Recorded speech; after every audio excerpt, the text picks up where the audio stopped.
Hello and welcome to the LSAT Demon Daily. I am Erik, and joining me today is LSAT Demon student Meghan Mitchell, who just crushed the LSAT and is on her way to a very good law school this fall. Meghan, welcome and thanks so much for joining. Yeah, thanks so much for having me. So give me a brief introduction to yourself and where it was that you started with the LSAT and then kind of where it is that you ended up. Yeah. Okay. So I'm Meghan. Like you said, I'm originally from West Texas, which is a really interesting place to grow up, but I went to school at Ohio State. My dad is an alum, and so I really loved the Buckeye experience. I got 2 degrees, one in public policy analysis with a minor in economics. And then my second degree is in sport industry. I've always loved sports and thought it was a really cool niche between the two. I think that sport is a microcosm for life. So the issues we can solve in sport, we can take and apply to policy. And then it was a really fun degree. I started my LSAT journey with Khan Academy actually in September of 2021. I took my diagnostic LSAT over Labor Day weekend at school. And I think I scored a 152 and then took a pretty long pause. I felt like I had a lot of time and wasn't really sure if I wanted to go to law school or what I really wanted to do after graduation. But then I had a friend who had taken the LSAT previously, was currently applying to law schools, and just kind of watching him go through the experience made me realize I should probably actually start studying for the LSAT like very seriously. I started studying like regimentally the spring of 2022, so my junior year of college. And I was also working full-time as an intern in the House of Representatives in Washington, D.C. So that was a little crazy. Wouldn't recommend doing that, but it definitely taught me how to, time manage, be really regimented with my schedule, and also just really prioritize like what I needed to do to get done with my LSAT to be successful. I took my first LSAT in June and was pleasantly surprised with the score. I thought I could do better. So I took it again in August and then one more time in September, a week after having COVID, which I also wouldn't recommend. And I finished with a 168. So it was a not as long journey as I feel like a lot of other people's LSAT stories are. But if I could have done it over, I probably would have started really studying September after I took that diagnostic. Yeah. Did you feel like you were still making progress? Like you could have gotten greedy and scored higher? I suspect that you could have. I think I could have, yes. I was scoring pretty well into the 170s for all my practice tests, but I have pretty bad test anxiety. And taking the LSAT at home with a remote proctor is always really difficult. And I don't think I took an LSAT where I didn't have an issue with a remote proctor.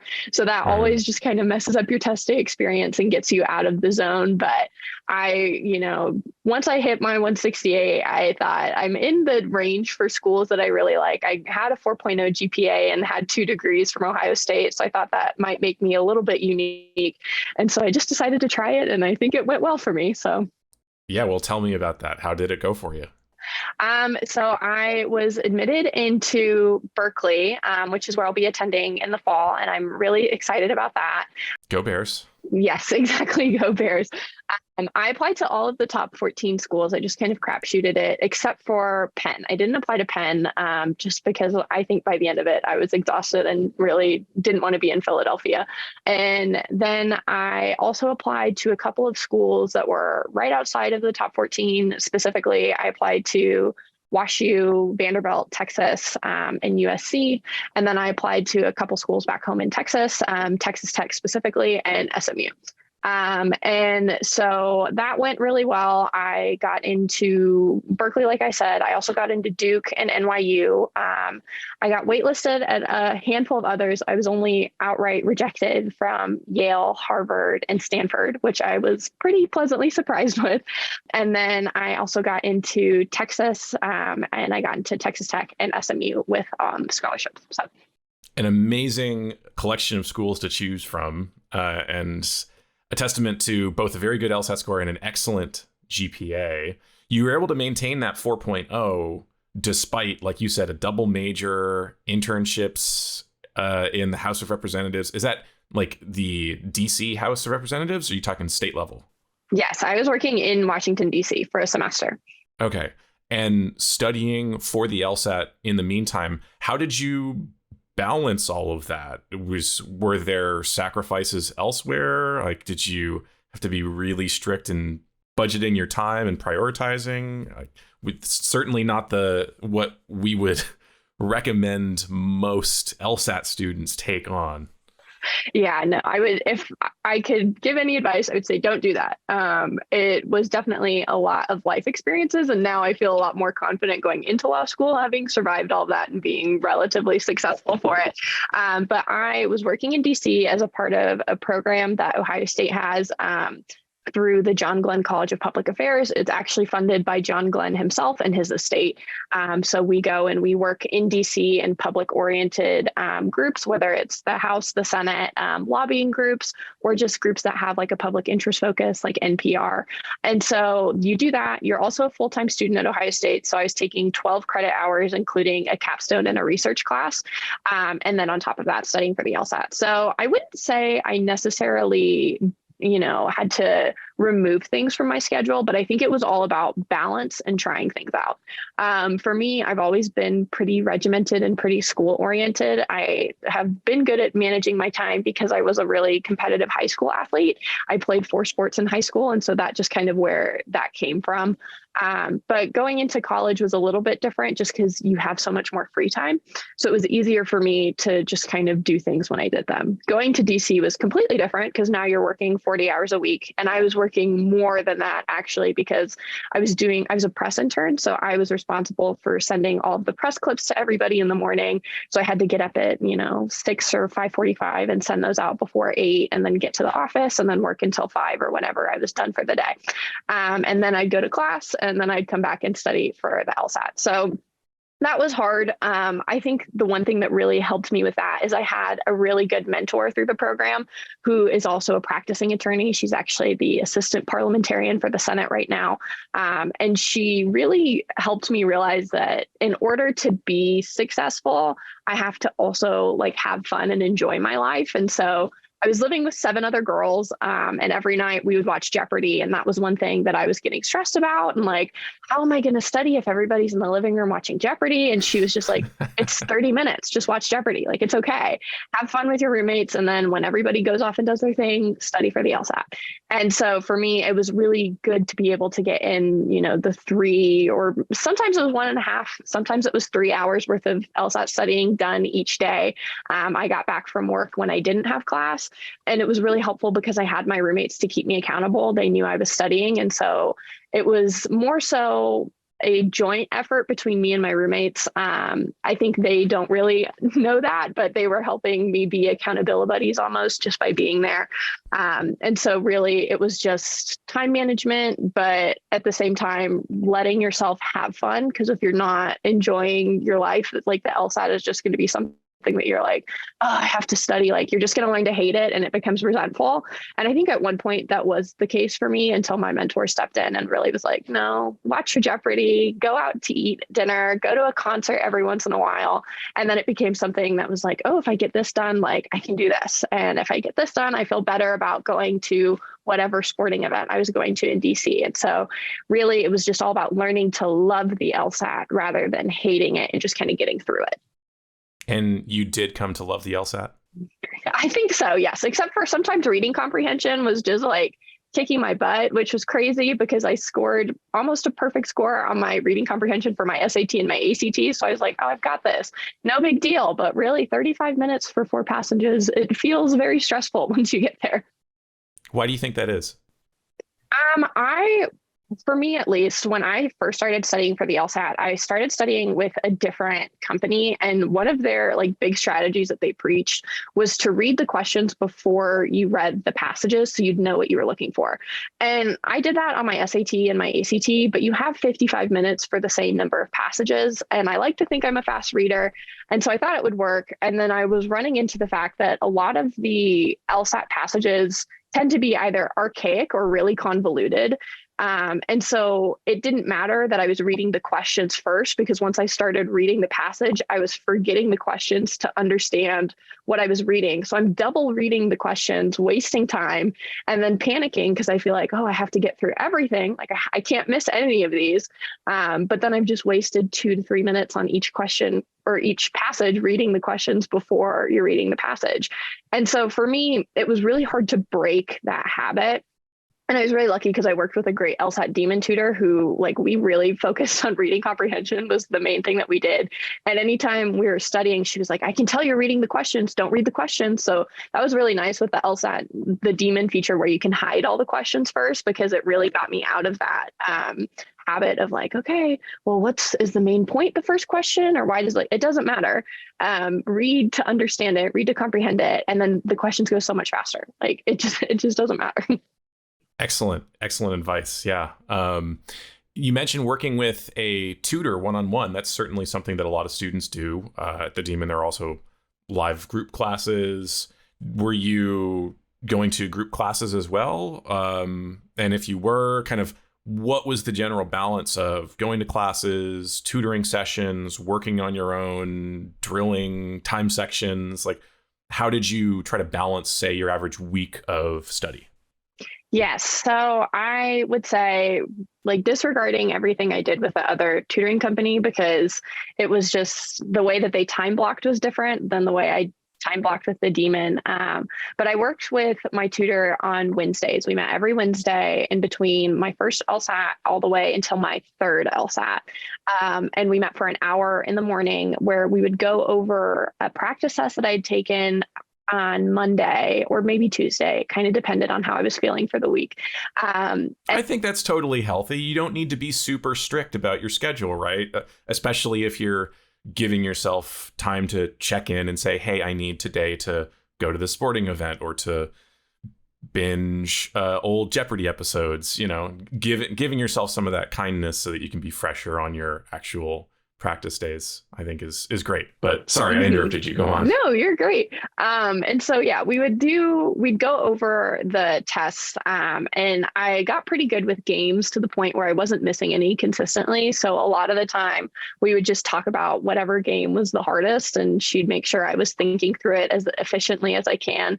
But I got to the point where I was done with all of the games with like 5 or 6 minutes left. So it was a point where that was just kind of, okay, did you feel good? Yes. And move on. So we really focused on reading comprehension, like I said, and we would do one of the hardest passages she could find out of either the test I took, if I didn't think I did very well on the reading comprehension passage, or out of just all of the Demon sets, because they're all rated 1 through 5 through difficulty, if I'm remembering that correctly. So she would take a really hard one and we would read it together and then go through the questions, and I would show her how I was thinking through things and if, my reasoning was correct. And if I did really well on reading comprehension for that day, we would do logical reasoning and we would drill really hard ones to make sure that I was kind of understanding the logic behind them, or we would drill really hard ones and go back to really easy ones just to make sure I wasn't missing anything silly in between. So those were the normal hour tutoring sessions. I would say I was pretty good about taking 2 practice tests a week. I took one at the beginning of the week, and then I had my review session with my tutor, and then I took one at the end of the week just to kind of gauge if I had learned anything or if I felt like I wasn't learning anything. And I did that for a really long time. And then I started feeling like I was plateauing or even decreasing. And after talking to my tutor, she was like, you're just taking too many practice tests. Like, you need to just drill and relax. And so in between my second and my third test, I probably only took 2 practice tests total, but did enough sections and drilling to kind of make up for that. So then back to the normal week, I probably went to, I would say, 2 to 3 hours of classes a day if I could swing it. But I made sure that I was doing at least an hour, minus the weekends where I just kind of gave myself off and let myself relax. So I was definitely Monday through Friday, I would say at least 2 hours a week, unless we had something going on. Then I just made sure to sit in on a class. And I really loved the reading comprehension classes in the morning. I went to, I'm pretty sure it was Ben's classes on Wednesdays after tutoring. And then I went to, it was Matt's game building class because I really liked the way he built worlds. And I thought that was really cool and really unique. Those are the ones that I definitely remember. I went to so many. I probably tried out every single live class just for fun, because I think you can learn from everybody. Everybody has such a unique and interesting take. So even if you like the way someone teaches reading comprehension, you're guaranteed to learn from another person if they teach it a different way. It actually became a thing where I really liked going to class just because I thought that the teachers were really cool. And I thought that other students were really great and really supportive of everybody going on their journey. You never felt stupid if you got something wrong, which sometimes you get things wrong and that's perfectly okay. But everybody was right there in the comments being like, oh, I thought that too. Like, so it was a very supportive environment and it made studying so much easier. I'm so glad. Yeah, I love our students. It is teaching live classes is always a highlight of my week, just because of the students that I get to interact with and chat with. And even when I'm going off on some topic and other students are asking questions in the live chat and I haven't had the time to get to it yet, other people are there to support them and answer and provide links to lessons inside the Demon and doing a lot of my job for me. But the community is really great. So that's awesome. I will also say, if you don't mind me sharing, your tutor Abigail is just a rock star and a champion of the LSAT, and one of the real stars on the LSAT Demon team. So I'm glad that it was great working with her. Yeah, no, even in the first session that I had with her, which was really just, it was like a try on session to see if I really wanted to continue with one-on-one tutoring or just the Demon in general. It was maybe 15 or 20 minutes. And she was like, if you start doing X, Y, and Z, this score will go up significantly higher. And then I took a practice test afterwards and she was right. And I was like, okay, I'm sold. This is exactly what I need to do. She knows exactly what she's talking about. And she does it in such a nice way where it's like, oh yeah, I completely understand what you're saying, but I should have realized that a little bit ago. So she's just great. Nice. Well, I want to get to what comes next for you and what you're looking forward to at Berkeley. But to wrap up on your LSAT prep, you said that you worked primarily on reading comprehension, or at least that was the biggest hurdle that you had to overcome near the end of your studies. If there was a biggest challenge for you on RC, can you say what that was, and then importantly, how it is that you overcame it, or if there was a biggest click for you and what it was going to take you to slay those monsters on RC? Yeah, I think the biggest issue that I had was I sometimes hit a passage that it was something I wasn't interested in at all. And I just was like, oh, I hate this. Specifically science passages, which I always got 2 of on every RC. So I hit that and I was like, I have to read about the dinosaurs again, whatever it was. I just kind of was tapped out from the moment it started. So then since I wasn't invested in it, I wasn't reading it as thoroughly as I read other passages. I specifically remember reading a passage about Motown artists. I was like, this is fantastic. I love this. And I didn't miss a singular question on that. And I think it's one of the more difficult passages in the Demon database. And then I read some passage about asteroids and different types of plasma. And I was like, I have 2 bachelors of sciences, but I am not in STEM. This is not fun for me. And I remember talking through it with Abigail and she was like, well, what do you feel like when you see that it's a science passage? And I told her, I was like, I just feel, no way that this is what we're doing again. And she's like, that's the issue, is that you don't start you're not invested in it when you first start. You're already having to jump a hurdle of getting invested into that passage. And so you're just kind of setting yourself up for failure, because not only are you wasting energy on trying to get yourself excited for reading a science passage, you're also wasting energy on not being invested, so not reading super closely. And then you're having to go back once you hit the questions and read the passage again because you didn't read it as closely as you read other things. So for me, I think the main way I overcame it, and I definitely didn't overcome it 100% of the time. There was some test days where you just feel really bad and you're like, oh, it's another volcano passage. Of course it is. It just has to be. And so there were days like that. But really what I tried to do is, I'm an avid reader in general, but I read very specific genres. I love a good mystery book, but you'll never catch me reading nonfiction for some reason. And so for me, what I started doing is I really started reading the news, but reading stuff that I wouldn't normally read, like stuff that I thought was normally boring perchance, and trying to get invested in it and explaining it to someone who I knew hadn't read it, whether it be one of my friends or one of my parents, just to try and like test how truly I was comprehending things.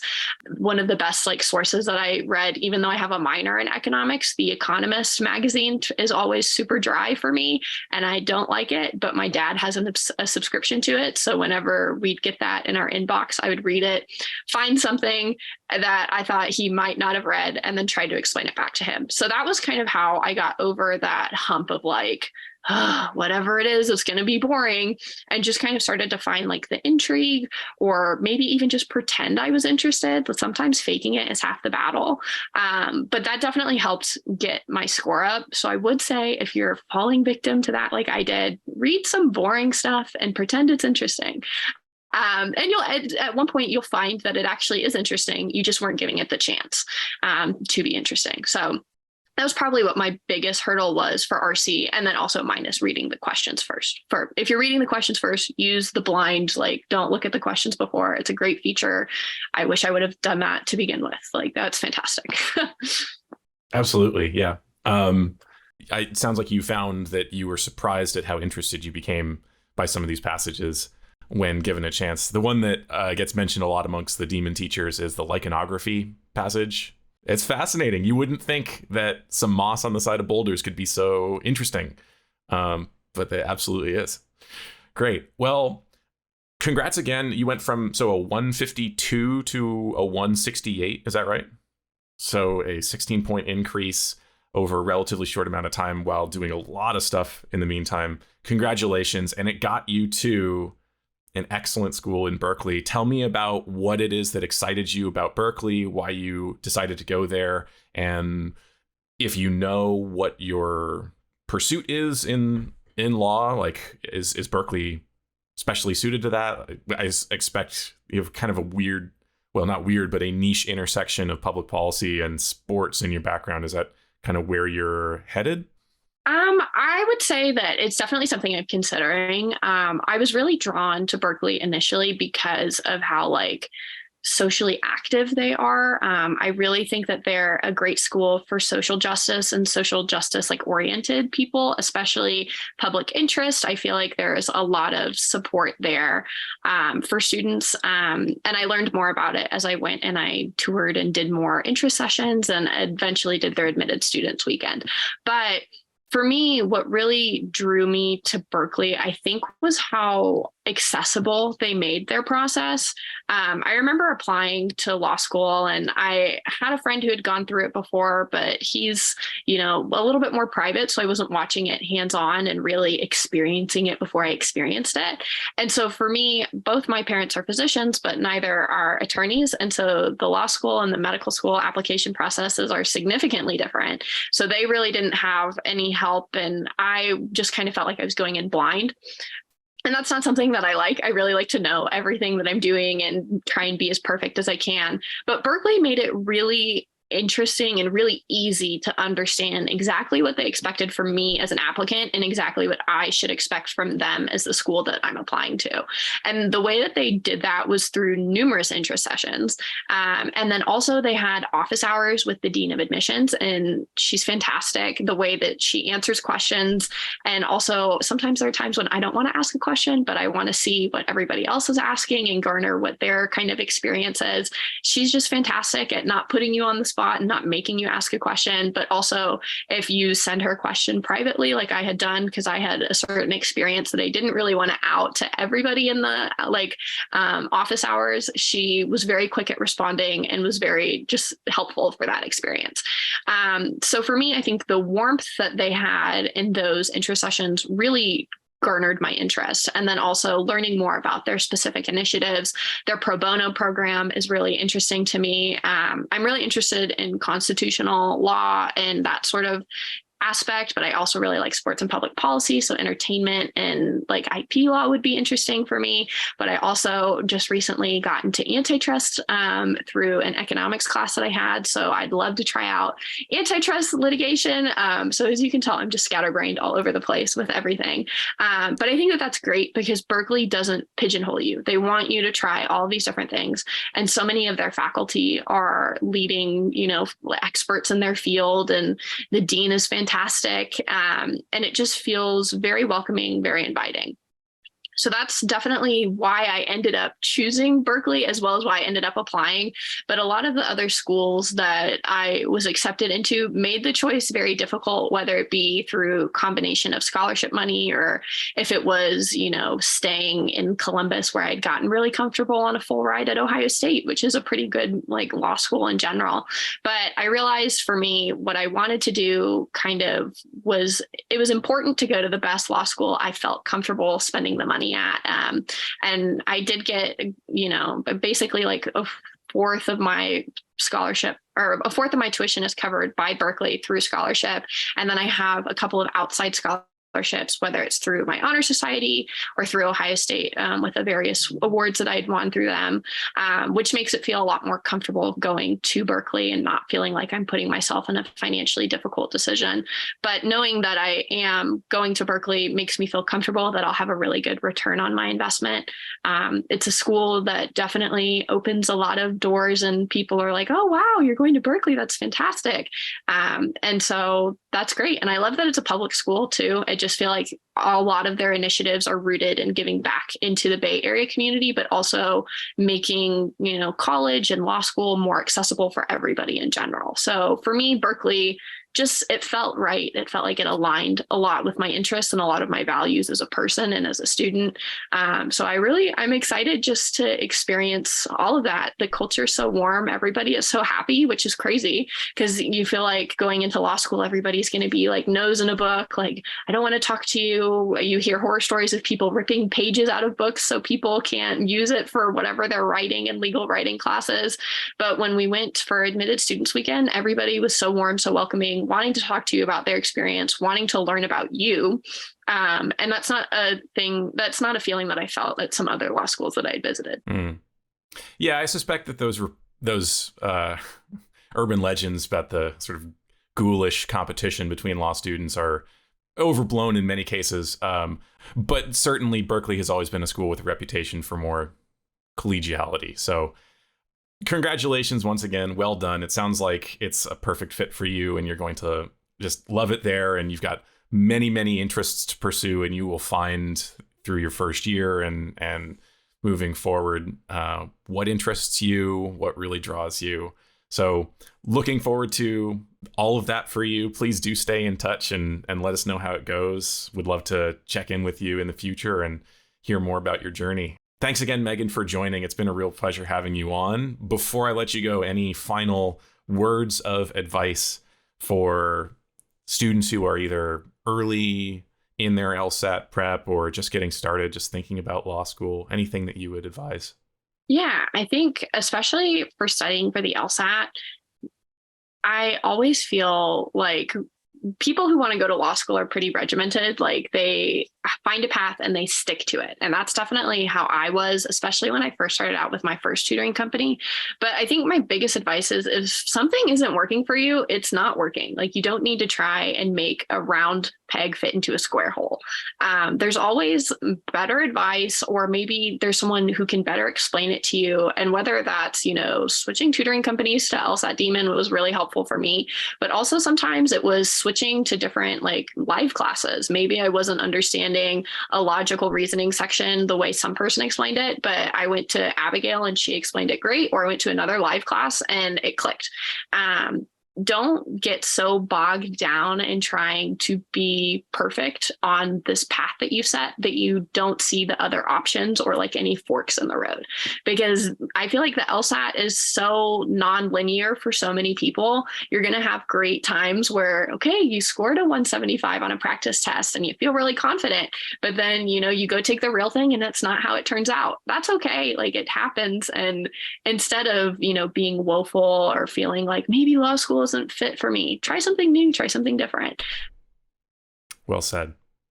Meghan Mitchell, LSAT Demon student, Berkeley 0L. Congratulations once again. Stay in touch. Let us know how things go for you. And thanks again for coming on. Thank you. Email daily@lsatdemon.com to ask a question or to share any LSAT or law school admissions news. Thanks for listening.